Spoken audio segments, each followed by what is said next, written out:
Hello, my name is Anthony Joseph Fernandez, and I want to talk one of the most wonderful things that you could do in this world today, and that is traveling. I enjoy traveling, but a lot of the things you have to consider when you're traveling is your safety. Not only for your personal safety, but safety when you're using your cell phone and cameras. Um, I've traveled through Central and South America, and I'm getting ready to go to Brazil. A lot of people don't consider this, but if you're going to be doing any type of transactions on your cell phone or your tablet, your laptop, and you're going to be making some type of financial transactions, you need to be aware to check, make sure that site that you're using on that Wi-Fi is secure, that it's not open source, because we have a lot of identity theft. It can not only happen in America, but it can happen anywhere in the world. So we have to secure our information. So make sure you use a site that has Wi-Fi, where you can need a access code that'll tell you that it's secured. And that way you can protect your personal information.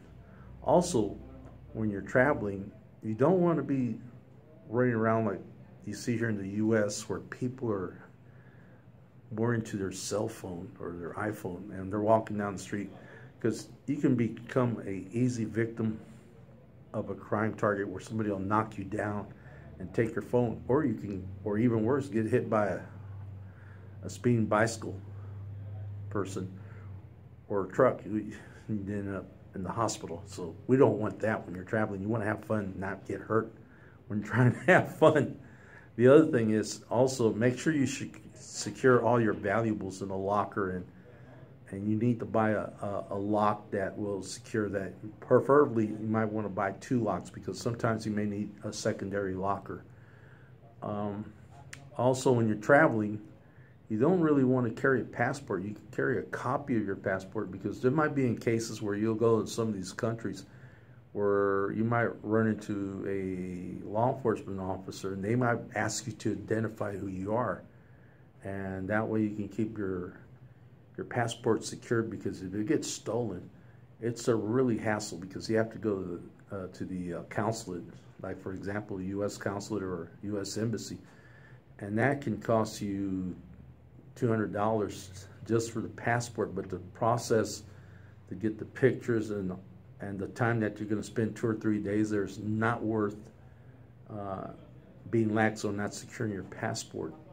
Because I had one friend, he lost his passport. It took him 3 days. He had to be at the embassy in the Republic of Panama, and ended up spending something like $300. So you don't want to do that. You want to have a fun vacation. You want to have minimize your losses, your expenses.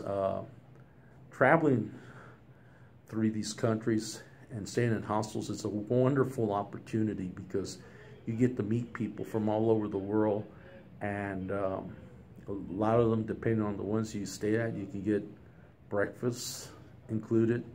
Some of them have swimming pools, some don't, and that's how you network. You meet people, you ask them about the areas, what's a good place to go to, what's not to, where you don't want to go, and where it'll be safe for you.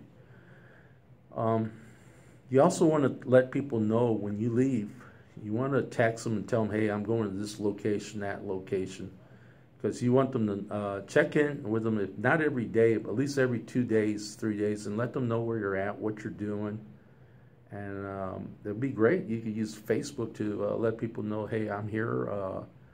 I'm at this museum, for example, and I'm enjoying this. I'm in this city, in this country.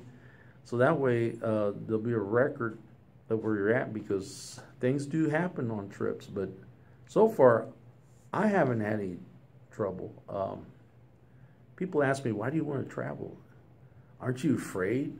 Because there's terrorism out there. There's crime. I said, you know what? I'm more worried about being a crime victim in San Antonio of a carjacking than I am in going through Colombia or Panama. There are countries that are real dangerous, like Mexico, but you know, you ask people where you can and can't go, and you use your common sense, and And especially at night, you really don't want to go out by yourself. That's why it's so good to be at a hostel, because you meet people, you interact with each other, you become friends or friends for the moment. You get to go eat, listen to live music. It's a wonderful experience to travel. And a lot of these people, I'm still in contact with them. Some of them live in Israel, some of them live in Saudi Arabia, some of them live in Germany, France, and it's wonderful. It's a wonderful, wonderful experience to travel. And I suggest, if you want to alleviate your stress, enjoy life, seek knowledge, because sometimes you can't learn everything through books. You have to learn through life experiences. We learn through our experiences in going these places. And please, when you go to these countries, respect the people, respect the culture,